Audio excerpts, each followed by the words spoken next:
Y hoy, Día del Padre, vamos a culminar con una enseñanza más para los padres. Así que pongamos atención a lo que la palabra del Señor tiene para nosotros.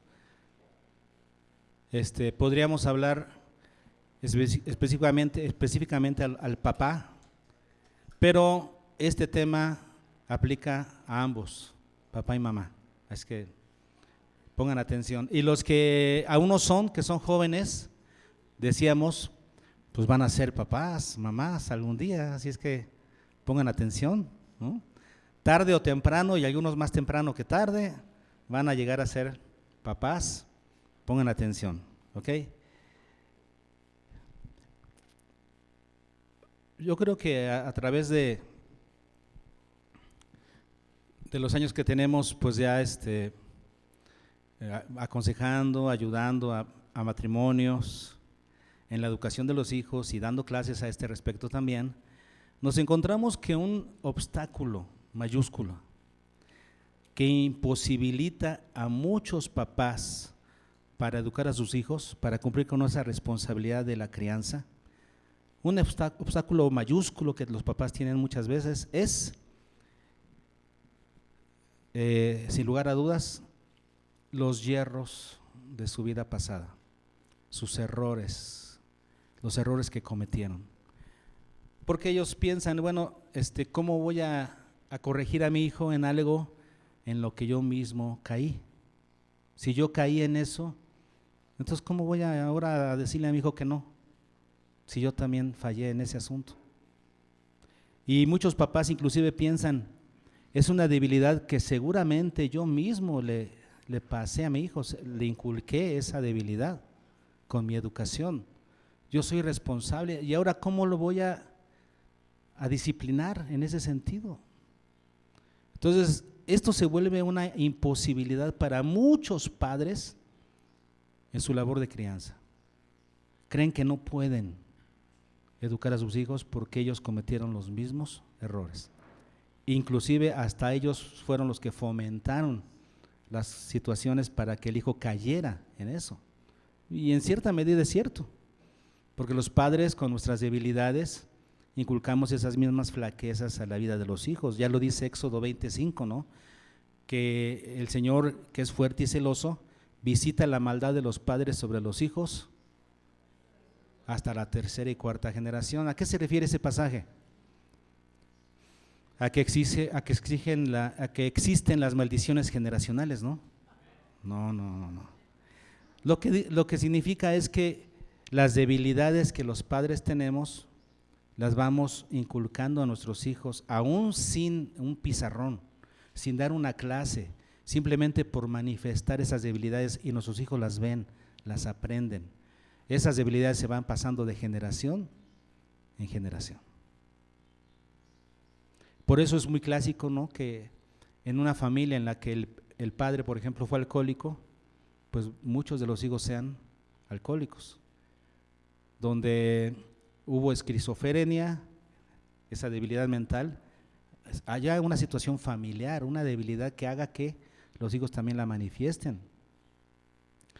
Entonces, sí, ese pasaje es verdadero. Nosotros pasamos a nuestros hijos esas debilidades, pero no como algo genético, tampoco como una maldición, que ustedes saben cómo se maneja esto a nivel espiritual por algunos predicadores, ¿no?, que hablan de las maldiciones generacionales como cosas, como si fueran karmas, ¿no?, que sea la nueva era. La nueva era dice que cuando una persona se portó mal en la vida pasada, ¿qué sucede? Pues ahora trae ese karma en la vida presente. Entonces, ¿qué va a poder hacer contra eso? Nada, pues es un karma, es una maldición, lo va a traer cargando y no hay nada que pueda hacer. Y así lo manejan esta doctrina falsa de las maldiciones generacionales, que dice que una persona que, por ejemplo, que es adúltera, no puede dejar de serlo, porque lo fue su papá y lo fue su abuelo, así es que es un karma que trae, una maldición generacional que trae y no lo va a poder dejar de hacer. Y ellos dicen que la única forma de quitarse con esa maldición es ir con la persona mayor de la familia, la que comenzó con ese pecado, para que él haga una oración de liberación, para que el abuelo con esa oración de liberación libere a su nieto de esa mala conducta. Eso no es bíblico, ¿no? Cada persona debe ser responsable de arrepentirse y cambiar su estilo de vida. Eso no es bíblico. Entonces, no son tampoco espíritus, porque también hay de moda, está de moda, ¿no? Hay momentos de moda en la iglesia y varias iglesias lo siguen manejando, aunque ya no está muy de moda, lo siguen manejando, que son espíritus. El espíritu de la flojera, el espíritu de la gula, el espíritu del adulterio, y son espíritus que están ahí trabajando en la vida de las personas. Entonces, para quitarte ese mal, ¿qué tienes que hacer? Echar fuera ese espíritu, ¿no? Y ahí están los cristianos orando, echando fuera espíritus de flojera y de adulterio. Eso no. ¿Qué son? ¿Qué son estas maldiciones que maneja el Éxodo? Son conductas aprendidas. Entonces, y si se aprendieron, también se pueden desaprender. Ahora, un padre de familia no puede excusarse ni conformarse con que las cosas sean así. Si fuéramos de la nueva era, sí tendríamos que conformarnos, ¿no? Ni modo, traigo el karma de mi vida anterior y no puedo hacer nada. Pero aquí no estamos en la nueva era. Aquí somos cristianos, estamos en Cristo y Cristo nos da una nueva oportunidad para hacer las cosas bien. Es lo que vamos a platicar el día de hoy. El Señor nos da una gracia restauradora que nos redime de esa situación. Entonces, eso es. Y tampoco los hijos pueden excusarse diciendo, como mi papá fue, pues yo también soy. No, tampoco se vale, porque cada uno va a dar cuentas por sí mismo, ¿no? Entonces los hijos comieron uvas y los padres comieron uvas, los hijos tienen dentera, ¿no? Dice Ezequiel. No, cada uno va a pagar sus propias consecuencias delante de Dios. Y sobre todo si eres un hijo aquí que estás creciendo en la palabra del Señor, eres responsable por lo que estás aprendiendo. No puedes poner excusa, es que mi papá. No. Si estás aprendiendo algo distinto, aplícalo. Pero lo cierto es que sí, el padre influye mucho. Dios puso al papá como un líder de su casa y un líder influye. Lo que hace principalmente un líder es influir. La labor del padre es influir en sus hijos. Si no lo hace bien, entonces ¿cómo lo está haciendo? Mal. ¿Qué sucede entonces cuando un papá o una mamá han hecho las cosas mal? Han caído en errores, han cometido pecados, inmoralidades graves en su vida pasada y ahora dicen, yo no puedo ahora corregir a mi hijo, o a lo mejor no lo dicen, pero no se sienten con la autoridad para corregir a sus hijos en esas áreas, porque piensan, yo caí en eso también. Bueno, hermanos, tenemos una buena noticia. Cristo tiene una gracia no solamente salvadora, sino restauradora para nosotros. Vamos a ver a qué nos estamos refiriendo, ¿no? Abran sus Biblias en Tito, Capotito, Tito 3.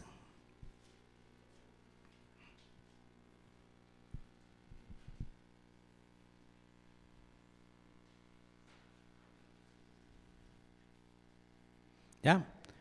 Tito 3:5. ¿Ya lo tienen? Y dice, nos salvó no por obras de justicia que nosotros hubiéramos hecho, sino por su misericordia. Y luego sigue añadiendo, por el lavamiento de la regeneración y por la renovación en el Espíritu Santo. Lo que nos dice este versículo es que junto con la salvación, eso quiere decir, ¿la salvación de qué? Pues del infierno.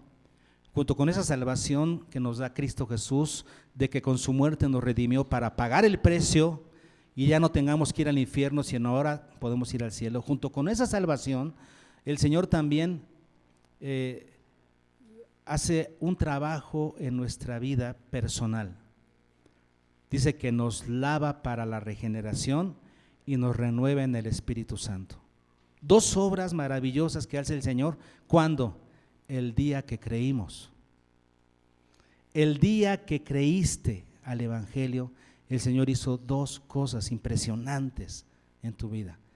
Repito, además de ofrecerte la salvación, ¿qué hizo en tu vida? Dice aquí, el lavamiento de la regeneración y la renovación en el Espíritu Santo. ¿A qué nos estamos refiriendo? El lavamiento es una palabra que se traduce literalmente eso, lavar, o sea, bañarse. Es como bañarse. Entonces, el Señor nos lavó, nos metió al agua, nos metió a la regadera, nos metió a la tina, nos llenó, nos lavó, nos bañó. ¿Para qué? Para restaurarnos. Dice el lavamiento de la regeneración. ¿Qué es regeneración? Recuperar, porque tiene ahí el ¿verdad? Regeneración. Es una palabra interesante. En algunos textos bíblicos, esta palabra se traduce como nuevo nacimiento. Regeneración, nuevo nacimiento. ¿Por qué? Porque es la palabra griega palingenesia. Palin, que significa de nuevo, y genesia, de donde viene Génesis. Un nuevo ¿qué? Inicio, un nuevo principio. ¿Qué es la regeneración? Darte una nueva oportunidad, partir de cero, borrón y cuenta nueva. Es lo que Cristo nos ofrece. ¿Cuándo? El día que creímos. El día que creímos, el Señor nos regeneró. Eso quiere decir, nos dio una nueva oportunidad. Nos dice, a partir de aquí comienza a contar. A partir de ese momento las cosas son nuevas. Así es que un nuevo inicio es lo que el Señor nos da con la obra por la obra de Cristo. Por la obra de Cristo en la cruz se nos puede dar esta oportunidad de empezar de nuevo. El Señor dice, todos tus errores del pasado quedan sepultados. No me acordaré jamás de ellos. Tú y yo vamos a tener a partir de ese momento un nuevo inicio. Qué precioso, ¿no? Lo que el Señor nos ofrece. ¿Eso es qué? Regeneración. ¿Ya aprendimos lo que es la regeneración? Un nuevo inicio. Entonces el Señor nos lava, nos da un baño, como una acción, ¿no? que nos limpia, y a partir de ese momento tenemos un nuevo inicio con Él. Eso es regeneración. Y luego dice, y la renovación en el Espíritu Santo. Si la regeneración es algo que hizo Jesús por sus méritos en la cruz, o sea, es posible por la gracia de Cristo, el perdón de pecados, empezar de cero, es por la gracia de Cristo, por lo que Él hizo en la cruz. Ahora esto otro, la renovación, ¿es por quién? Por el Espíritu Santo. La regeneración es por la obra de Cristo. La renovación es una obra del Espíritu Santo. ¿Y qué significa renovación? Pareciera que estamos hablando de lo mismo, ¿no? Regeneración, renovación, y no encontramos como que mucha diferencia entre una palabra y otra. Bueno, ¿qué fue regeneración? Nuevo inicio. Renovación es la palabra anakainosis, que significa otra vez nuevo, también, otra vez nuevo, pero son dos palabras con diferentes sentidos. Aquí no se refiere a nuevo como en el sentido de algo reciente, sino nuevo en el sentido de ser algo diferente. Dios va a renovar, ¿eso qué quiere decir? Va a hacer tu mente algo diferente, va a hacer que veas las cosas diferentes, totalmente distintas. La renovación. ¿Y quién va a lograr esto en tu vida? ¿Quién va a lograr que tengas una cosmovisión nueva, diferente de la vida? El Espíritu Santo. El día que creíste, el Espíritu Santo vino a habitar en ti y te da una nueva cosmovisión. El Señor, ¿qué hizo? Renovó tu manera de pensar. Ves las cosas distintas, porque repito, esta palabra no significa distinto en el sentido de reciente, sino nuevo, no significa nuevo en el sentido de reciente, sino nuevo en el sentido de diferente. Entonces, juntando las dos cosas, el día que tú creíste, junto con la salvación, ¿qué hizo el Señor? Te dio un nuevo inicio, una nueva oportunidad de hacer las cosas de manera diferente. Y tienes la capacidad de hacer las cosas diferentes, ¿por qué? Por el Espíritu Santo que vive en tu vida. Nuevo y diferente es lo que el Señor ofrece. Ahondemos un poquito más en esto, ¿no? En este pensamiento de lo que el Señor hizo por nosotros. Vámonos a 1 Corintios. 1 Corintios capítulo 6.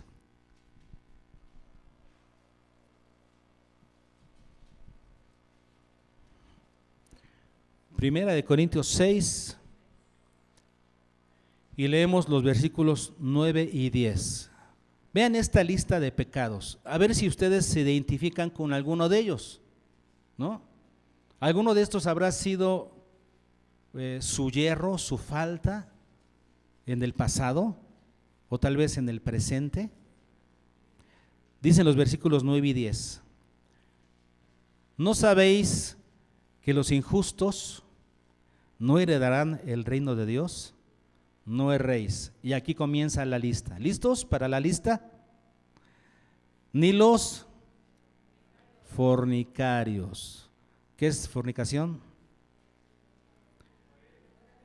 Todo tipo de pecado sexual en relación a lo sexual. Cualquier tipo de desviación sexual es fornicación. Entonces, ni los fornicarios. Algunos fornicarios aquí, no levante la mano, No levante, no, ok. Pero nada más un pecado muy común, ¿no es cierto? Muy común. Luego, ni los idólatras. ¿Cuántos de aquí hemos sido, éramos o somos idólatras? ¿Qué es la idolatría? Poner tu confianza en cualquier otra cosa que no sea Dios. Tú puedes decir, no, yo no tengo un santo colgado. No, pero ¿confías más en tu cuenta de banco que en Dios? ¿Confías más en las rejas de tu casa para que te cuiden? Si pones tu confianza en cualquier otra cosa que no sea Dios, eso es una forma de idolatría. ¿Qué más? Ni los adúlteros. ¿Algún adúltero? No. ¿Todos son fieles a su esposa? ¿También en la vista? ¿Sí? Porque Jesús dijo que cualquiera que mira a una mujer y la codicia en su corazón, ya está adulterando. ¿Cuántos adúlteros? Ni los afeminados. Y luego viene algo que sigue, ¿no? Que es, pienso que es lo mismo, ni los que se echan con varones, como que es el paso que sigue. Afeminados se echan con varones. Ni los ladrones. ¿Cuántos tenían esa costumbre de? Ni los avaros. ¿Qué son esos? Sí, le tienen mucho amor al dinero, ¿no? La avaricia es cuando le tienes mucho amor a las cosas materiales. Acuérdense que las cosas materiales no se aman, se administran. Nuestro amor debe ser hacia las personas. Las cosas se administran, no se aman. Es como un perrito. Un perrito no se ama, se administra. El amor es para las personas. ¿Ok? ¿Qué más? Los borrachos. ¿Alguno padeció de esa situación? ¿O sigue batallando con eso? ¿Borrachera? Ni los… ¿Cuántos siguen diciendo groserías todavía? Y nada más cuando me enojo, pero se le atraes. Si se te sale, es porque ahí está, ¿no? Se te chispoteó. Ni los estafadores. ¿Quiénes son estos? Sí, hacen planes, ¿no? O sea, un estafador es aquel que no solamente roba, sino aquel que hace un plan ventajoso para sacar ganancia ilícita. Bueno, ellos no heredarán el reino de Dios. ¿Nos identificamos con algunas de estas? Yo creo que sí, todos. Porque todos somos pecadores. Y lo practicábamos en el pasado. Hoy en día en Cristo ya no practicamos el pecado. Y sin embargo podemos seguir pecando, caer en eso. Somos pecadores, ¿o no? No me diga que usted es santo, inmaculado y que ya no peca, porque estará pecando de orgullo. Eso es mentira, todos pecamos, ¿ok? Pero hablando de esto, tener estos pecados como hábitos pecaminosos, o sea, cosas que eran un hábito en nosotros. ¿Qué dice el versículo 11? Y esto erais algunos. Le está hablando a la iglesia de Corinto, a una iglesia. Esto eran ustedes. Algunos de ustedes eran esto. Algunos de estos pecados los tenían y los practicaban de continuo. Esto eran, pero vean lo que sigue.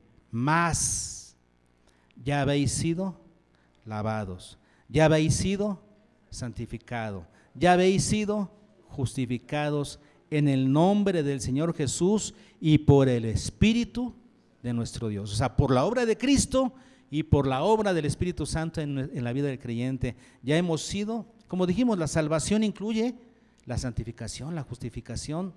Estas dos cosas que nos vamos a enfocar en ellas ahorita. Dice aquí, ya habéis sido santificados, ya habéis sido justificados. ¿Son obras de quién? Del Espíritu Santo en la vida del creyente. Y por eso están en voz pasiva. ¿Cuál es la voz pasiva? Cuando un verbo está conjugado en voz pasiva, significa que la acción recae sobre el sujeto. O sea, él no lo hizo, el sujeto no lo hizo, él fue santificado, él fue justificado. El Espíritu Santo en la vida del creyente nos santificó, o sea, nos hizo puros, nos justificó, nos hizo rectos a los ojos de Dios. Son obras terminadas, son obras de gracia. Dios nos ve santos y justos. Dios nos ve santos y justos. Obras de gracia en la vida del creyente. El Señor ya nos santificó y ya nos justificó. Recuerden que la justificación nos remite al juicio, a un juicio, y entonces ahí el Señor nos hace rectos, nos hace justos.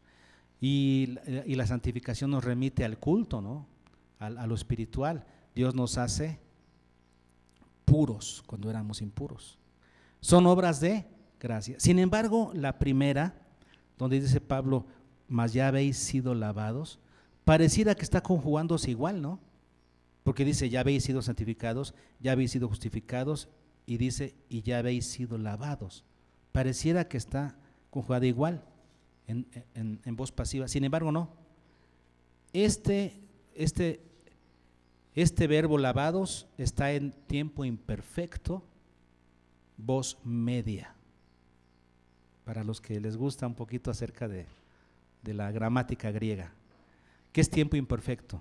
El tiempo imperfecto nos habla de algo que ha estado haciéndose en el pasado, pero que no ha terminado, no se ha acabado de realizar.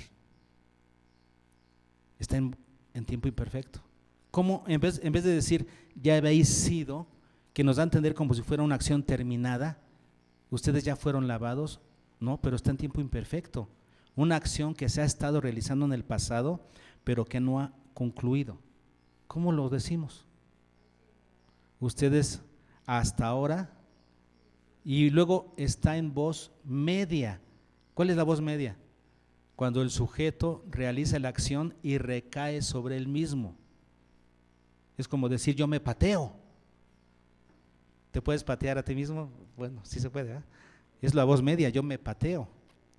Si digo, me estoy pegando con el martillo, es una acción que recae sobre mí mismo, esa es la voz media.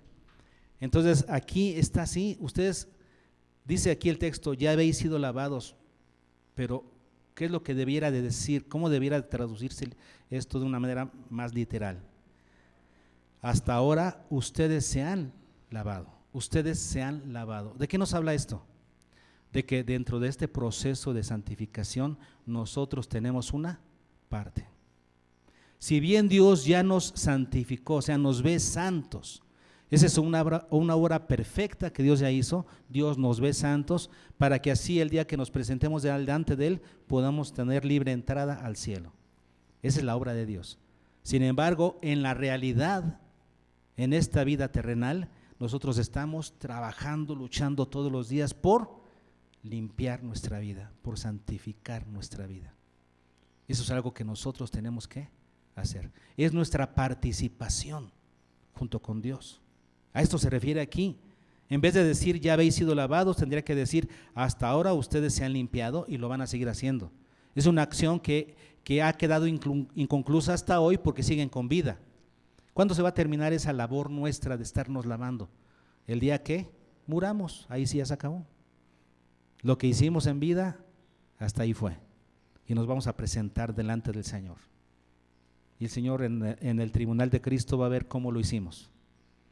Este sí es el esfuerzo cristiano, por estarnos limpiando. ¿Ok? ¿Cómo lo hacemos, hermanos? ¿Cómo le hacemos para participar junto con Dios en esta situación? Vamos a Efesios. Efesios capítulo 4.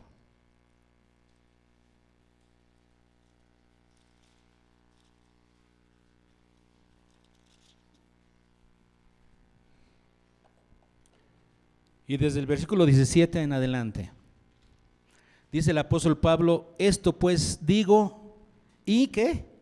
Y requiero. Esto es lo que yo digo y requiero de ustedes en el Señor. Yo como apóstol, yo podría decir como pastor de esta iglesia, que me da de alguna manera esa autoridad, porque es en el Señor. Yo requiero esto de ustedes. Es lo que está diciendo Pablo. Como apóstol de Jesucristo, yo les digo y requiero en el Señor. ¿Y qué es lo que requiere Pablo?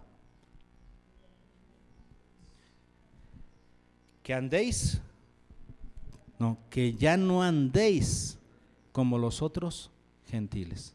Esto es lo que les requiero. Pero vean cómo comenzó el capítulo 4 en el versículo 1. Yo pues, preso en el Señor, os ruego que andéis, como es digno de la vocación con la que fuisteis llamados. ¿Cómo debemos andar? De acuerdo al llamamiento que tenemos en Cristo Jesús. Así debemos andar. ¿Cómo es que no debemos andar? Como andan los gentiles. ¿Y cómo andan los gentiles?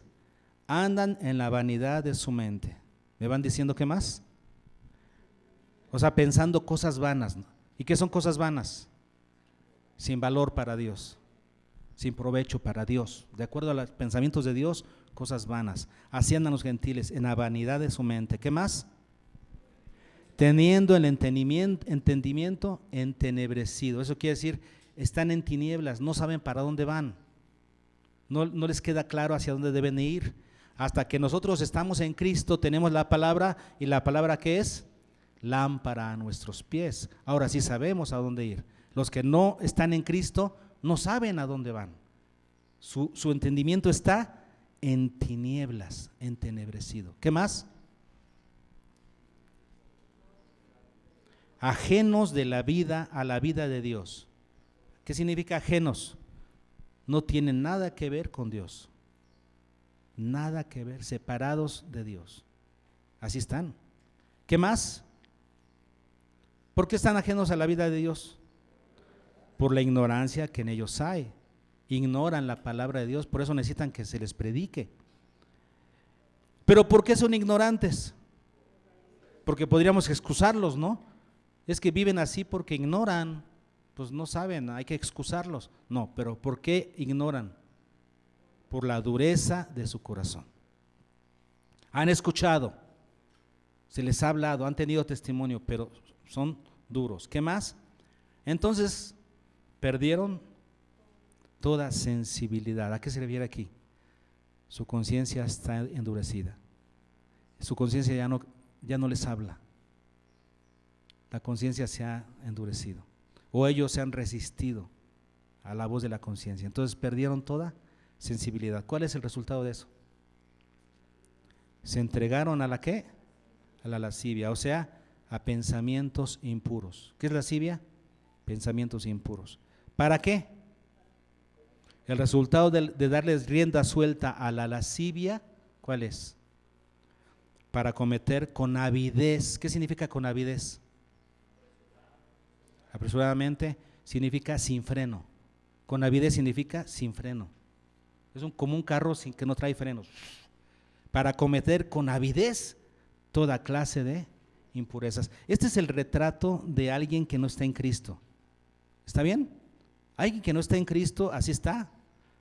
Anda en la vanidad de su mente, tiene el entendimiento entenebrecido, ajeno a la vida de Dios, ignorante, pero por la dureza de su corazón perdieron toda sensibilidad, dan rienda suelta a la lascivia y cometen con avidez toda clase de impurezas. Esta es la descripción de un hombre sin Cristo. Pero ¿qué dice Pablo? Hermanos, ya no andéis así. Ya no andéis así. Si el papá o la mamá cometieron alguna clase de impurezas en el pasado, ¿cómo es que pueden regresar a tener autoridad con sus hijos? Ya no andéis. Claro que si sigues andando en eso, ahí sí, ¿qué te voy a decir? No tienes autoridad, ahí sí. Ni les digas porque estás violentándolos. ¿Cómo les dices que no hagan algo que tú sigues haciendo? Ahí sí estás perdido. Papá y mamá, no puedes hacer nada. Pero para recobrar la autoridad que Dios te dio como padre, como madre, ¿qué tienes que hacer? Ya no andéis en estas cosas. Entonces sí, vas a recobrar tu autoridad. ¿Y qué tienes que hacer además de no andar? Versículos 20 y 21. Dice, mas vosotros no habéis aprendido así a Cristo, si en verdad le habéis oído y habéis sido por él enseñados conforme a la verdad que está en Jesús. Entonces nosotros ya hemos sido enseñados a una conducta distinta. Esto es lo que hacían los gentiles, pero nosotros ahora hemos sido enseñados por Cristo, por su verdad. Entonces, ¿qué tenemos que hacer? ¿Qué tenemos que hacer, hermanos? Versículos 22 al 24. Primera acción, en cuanto a la pasada manera de vivir, despojaos del viejo hombre. ¿Por qué? Porque ese hombre viejo está viciado conforme a los deseos engañosos. No le hagas caso a ese viejo hombre porque te va a llevar otra vez a lo mismo, a la misma esclavitud. ¿Cuántas veces hemos visto en la iglesia personas que en su primer amor, cuando apenas llegan al evangelio, dejan todos sus pecados? Dejan de tomar, dejan de fumar, dejan de decir groserías, comienzan a consagrarse, comienza a pasar el tiempo y ¿qué sucede? Regresan poco a poco a su estilo de vida anterior. ¿Qué pasó? No practicaron la santidad, no esforzaron en la santidad. ¿Y qué es lo más fácil cuando no estás cerca del Señor y cuando no te esfuerzas en la vida de santidad? Lo más fácil es regresar a los mismos hábitos. Tu hombre, ¿cómo dice aquí? Tu viejo hombre está viciado por esos deseos engañosos. Y si no trabajas en esto, ¿qué sucede? Vas a regresar a lo mismo. Así es que, ¿cuál es la indicación aquí? Despójate, como desvistiéndote de esa vestidura sucia. Desvístete de eso. Despójate es desvístete. Y luego, renovaos en el espíritu de vuestra. ¿Qué es lo que tenemos que renovar? ¿Ok? Y aquí fíjense qué interesante, porque la palabra despojaos del viejo hombre está en voz media. ¿Quién lo hace? Yo, el sujeto. Eso no lo hace Dios, eso lo hago yo. Está en voz media, significa yo me despojo. No espero a que Dios me despoje, Dios no lo va a hacer. Ese es un trabajo que Dios te dice que te toca a ti. Tú, a partir de lo que aprendes de la palabra, tú comienzas a despojarte, tú te quitas esa vestidura vieja, la tienes que hacer tú. Sin embargo, lo que sigue, renovaos en el espíritu de vuestra mente. Esa palabra renovaos sí está en voz pasiva, es una acción de Dios sobre nosotros. Cuando tú lees la palabra, ¿qué es lo que sucede? Dios está renovando tu mente. Dios está poniendo cosas nuevas en tu mente. Eso sí es trabajo de Dios. Si tú lees la palabra, ese es el milagro que ocurre cuando tú estudias la palabra de Dios.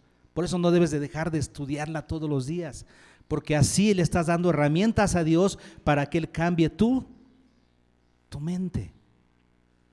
Renovaos es más bien, deja que Dios renueve el espíritu de tu mente. ¿Cómo? A través de la palabra. Eso sí lo hace Dios. Y cuando Dios transforma tu mente, ¿qué sucede? Ya no te vuelves a vestir de lo mismo. Sí, porque cuando no has renovado la mente, ¿qué sucede?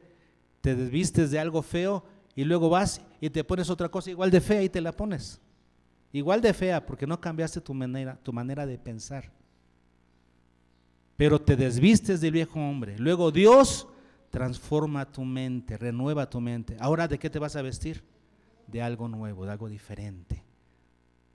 Dice aquí la tercera acción: y vestíos del nuevo hombre, creado según Dios, en la justicia y santidad ¿de qué? De la verdad. Entonces deja que Dios renueve tu mente y entonces te vistes otra vez voz media. ¿Quién se viste? Yo. De acuerdo a la enseñanza de la palabra de Dios, yo me he visto del Señor Jesús. Es una decisión mía. No puedo esperar a que Dios venga a hacerlo. No, los creyentes no debemos ser así de pasivos. Esperar que Dios lo haga todo. Como que a veces nos han enseñado así, ¿no? Deja que Dios lo haga todo. Tú nada más ora. No. La oración te debe llevar a la acción, porque sin la acción no hay cambios. Y aquí nos queda claro, por la forma en la que están conjugados estos verbos, en que las acciones las tiene que hacer el sujeto, nosotros.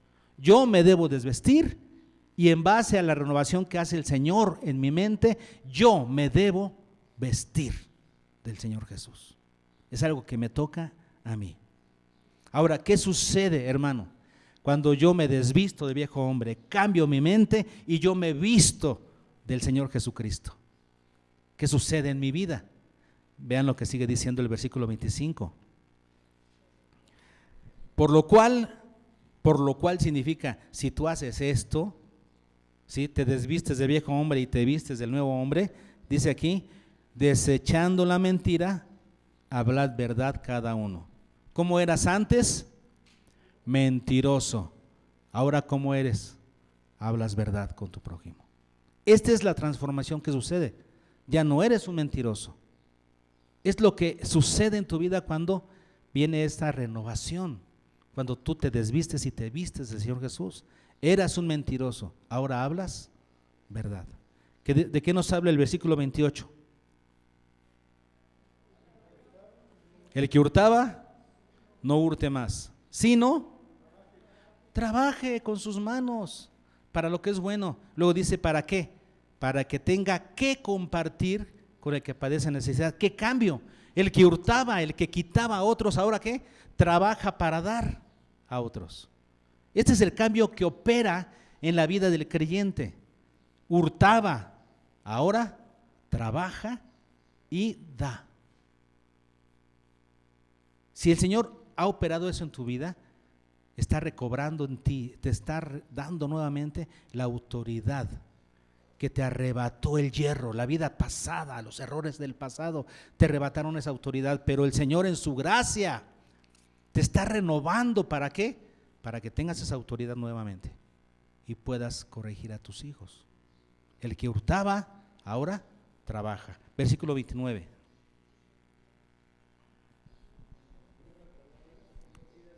Si solamente salían palabras corrompidas de tu boca, y dices, yo por eso ahora, cuando yo era joven decía puras palabras feas, puras palabrotas, y ahora que veo a mi hijo o a mi nieto decirlas, pues ¿cómo lo puedo corregir si yo fui igual de grosero, de grosera? En el pasado tú eras, ahora ya no, así es que corrige. Ya no eres ninguna palabra corrompida, sino la que sea buena. Ahora, entonces, antes salía pura palabra corrompida de tu boca, ahora sale pura palabra buena que edifica. Versículo 31 y 32. Quítese de vosotros toda amargura, enojo, ira, gritería y maledicencia y toda malicia. Está hablando en términos generales de maldad y muchas formas de maldad. Pero le dice el versículo 32, antes ser benignos unos con otros, misericordiosos, perdonándoos unos a otros. ¿Qué cambio? Cuando antes habría pura maldad en tus relaciones, en tu forma de comportarte con otros, ahora ¿qué hay?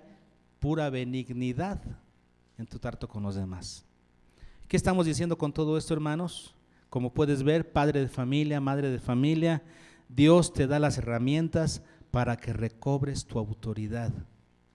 Y entonces, en relación a las cosas en las que fallaste en el pasado, puedes recobrar. ¿Por qué? Porque el Señor en su gracia te da las herramientas para recuperar esa autoridad. ¿Qué tienes que hacer? ¿Cuál es la instrucción de la palabra que hemos visto?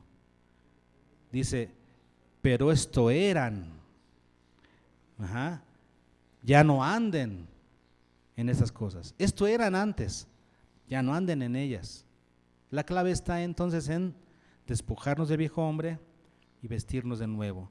Y que el Señor, por su gracia, entonces logre en nosotros estas dos palabras claves que hemos visto, que son la regeneración y la renovación.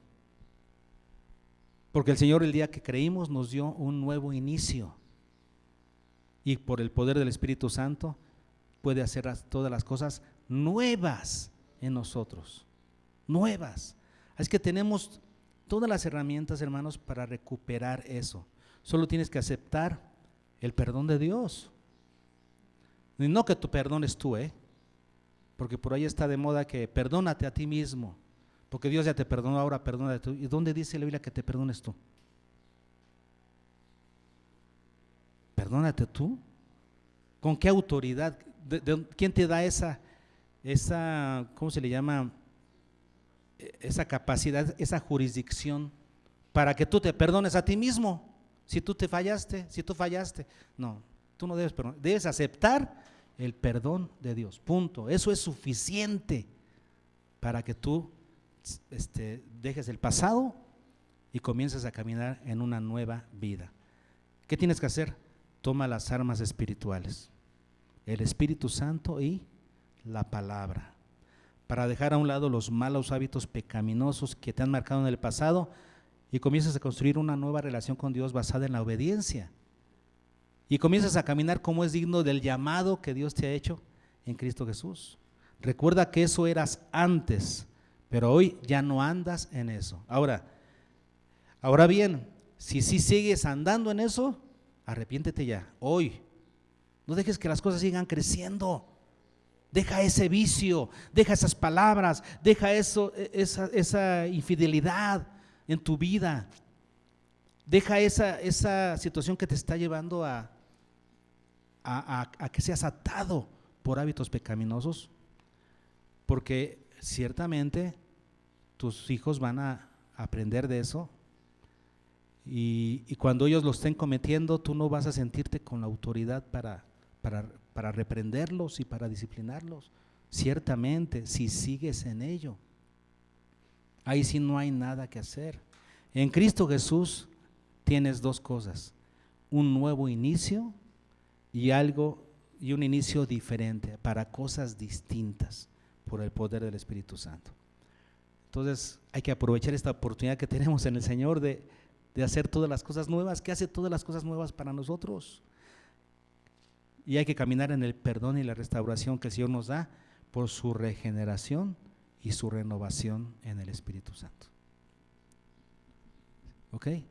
Así es que ese que es el mayor impedimento o uno de los impedimentos más importantes para que el papá no eduque a sus hijos, sus hierros del pasado, hermanos, Dios nos da las herramientas para hacerlos a un lado, dejarlos atrás y vivir en una vida nueva, recobrando así nuestra autoridad para poder criar a nuestros hijos en el temor de Dios.